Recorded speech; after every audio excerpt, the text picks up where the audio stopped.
ও আমার একটা হৃৎপিণ্ড, সেটাই আল্লাহ নিয়ে গেছে। পরশুদিন বলছে, বাবা আমার একটা বরকা কিনে দাও। আমার স্যান্ডেলটা দেখেন 3 বছর পুরাতন ছেঁড়া, কিন্তু আমি আমার স্যান্ডেলটা পাল্টাই না, সেলাই করে নেই। কিন্তু আমার বাচ্চাদেরকে আমি কষ্ট পেতে দেই না। শুধু একবার বলছে, বাবা লেচে খাবো। আমার মেয়ের মোবাইলে আমার না হলে 500 ছবি আছে।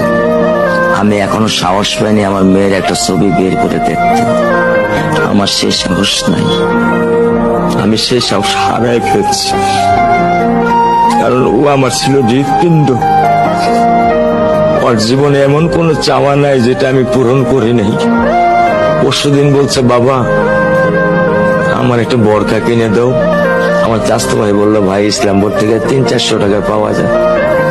আমি সাথে সাথে নিউ মার্কেট থেকে আমি 1000 টাকা দিয়ে আমার মেয়েকে বরকা এনে দিচ্ছি।